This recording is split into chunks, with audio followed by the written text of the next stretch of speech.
Hi everyone, Sean here. Welcome back to part 4 of this YouTube series about money. Today we're going to focus on gold and silver just a little bit. We've all heard of gold. We know it's been around for a long time, but who cares, right? Isn't it just some shiny metal that we dig out of the ground? Isn't that pointless? Why would anyone want to own gold today in 2020? Well, there are a few reasons.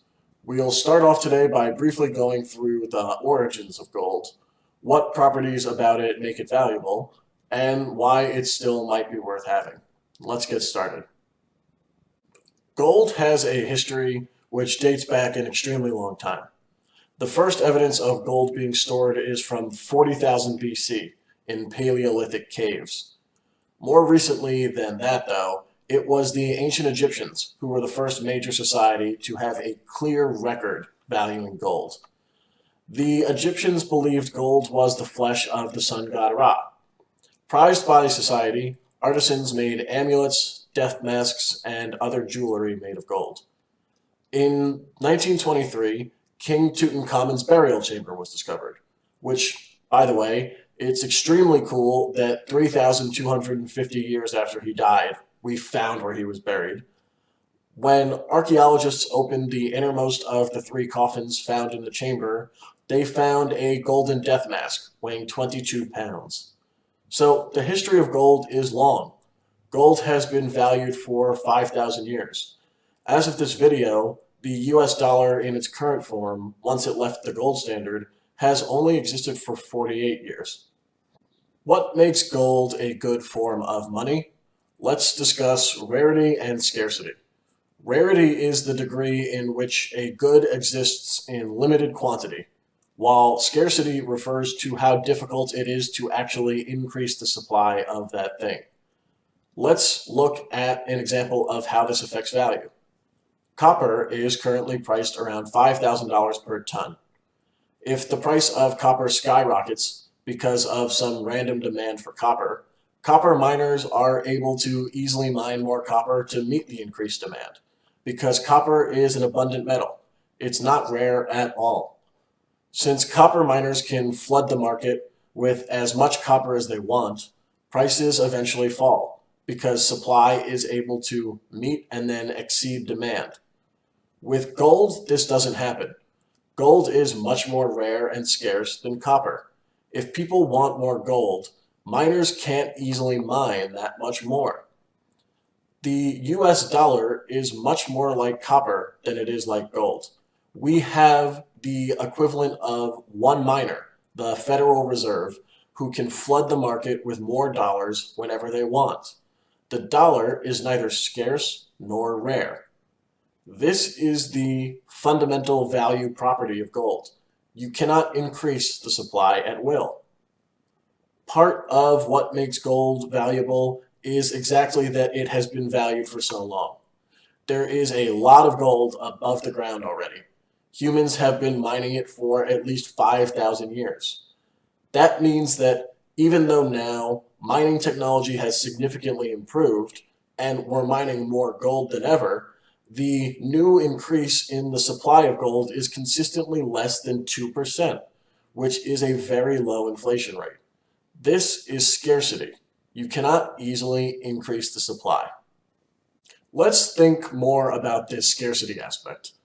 As we discussed in the previous video, Modern Money, the Federal Reserve aims for the US dollar to devalue by 2% every year against the Consumer Price Index. We have no idea how many dollars the Fed is actually printing to do that, though. Our best indicator, M2, sums up all the dollars it can count in bank accounts and tracked on ledgers globally, but it has no way to measure the troves of cash floating around the world. All of this is to mean that it's very reasonable to think that the actual devaluation of the dollar is higher than the official inflation statistic that we report, which is reflected by skyrocketing price growth in certain sectors. Personally, I think the monetary supply inflation rate would be a better representation of the devaluation of the dollar than the CPI. We don't have that number, though. It's not available.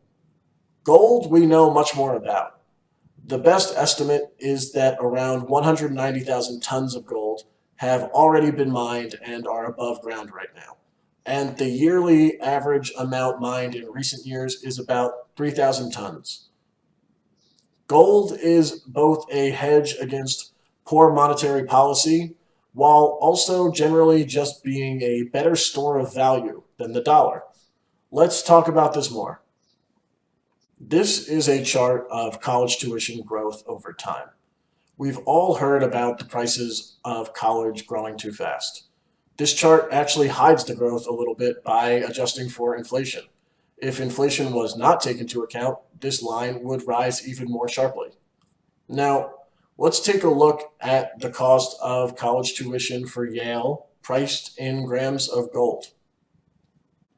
So here we have the cost of college tuition at Yale priced in gold. We can see that when using gold as your base currency, the price of college tuition is not actually near its all-time high. In fact, if you're looking from 1960 on, tuition is actually cheaper on average than it has been for the last 60 years. What am I trying to say here?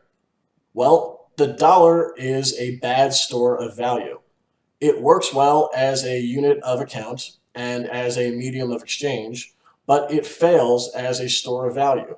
It loses value every year by design, and the official metric for measuring inflation significantly underreports what I believe is the true devaluation of the dollar. If you want to store your wealth over time in dollars, you can't do that by keeping your money in the bank, as we talked about in the Modern Money video. Saving is taxed through inflation. You need to find some way to make the money grow or you fall behind. When you have a scarce money, like gold, the form of money in itself is the way to maintain your savings. It's not that the price of gold has been going up over time, it's that your dollar is losing value against an ounce of gold over time. People often discourage buying gold by pointing out that investing in the stock market over time has netted a larger annual return than by owning gold. And this is true. I don't like this comparison though, because I don't really think of gold as an investment. I understand that it can be thought of that way in that they are both places to put your dollars, but gold is really a base layer currency, like the dollar or the euro. You aren't investing in something like a company that's supposed to grow. You're choosing to store your savings in a form of money that has better wealth storing properties than a fiat currency. In this way, owning gold should be thought of as more of an alternative to keeping money in a savings account as opposed to being your investment portfolio. Take a look at this list, and we see the countries with the highest rates of inflation in 2019. While this list shows 10 countries, 19 countries have inflation rates above 10%. While Venezuela has an eye-popping amount of inflation, the citizens in every one of these countries is having anything that they save destroyed by inflation. But we live in the United States, you say. We don't have these problems.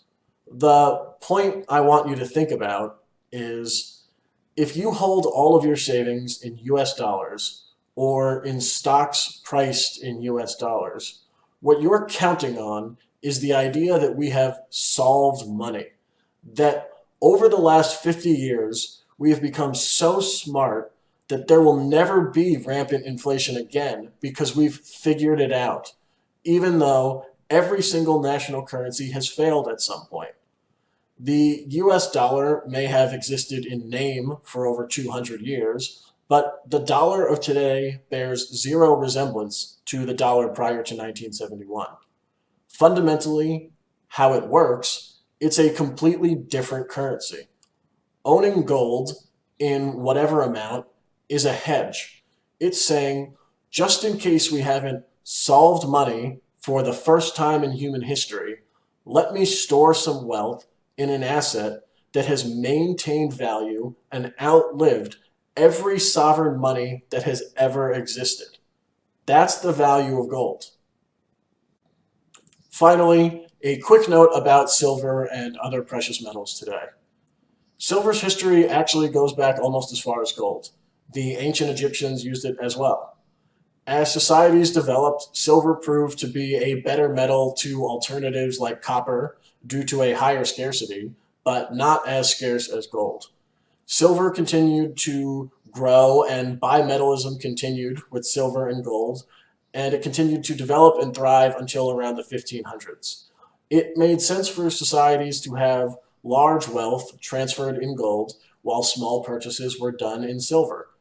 As paper money grew, though, and was often backed by gold, now gold was much more divisible.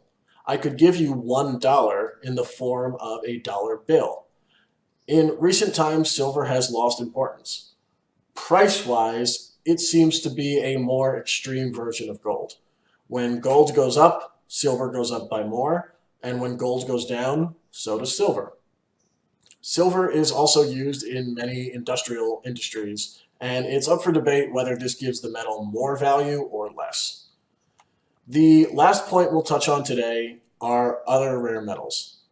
You have likely heard of platinum, but other metals such as palladium and rhodium are sometimes taunted as the next big thing, with it often being mentioned that they are rarer than gold. This is true, but this does not mean that they are more valuable. Rarity does not equal scarcity. Because we've been mining gold for so long, it's very hard to increase the supply more than 2% per year, like we've discussed. With these other metals, while they may technically be more rare, we have not been mining them for nearly as long.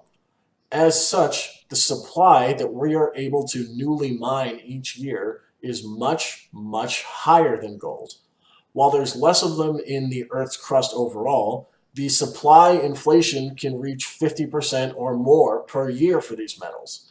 That supply inflation means that these are not good ways to store value. Don't be lured in by rarity, focus more on scarcity. All right, everyone, thank you for watching. I hope now maybe you have more of an appreciation for gold's longevity throughout history, as well as its properties as a store of value and why it still might be worth having today. In the next video, we're going to introduce Bitcoin, a new digital money that has many of the same properties as gold, but also allows us to take a look into how the future of money may develop. Thank you for watching, and see you in the next video.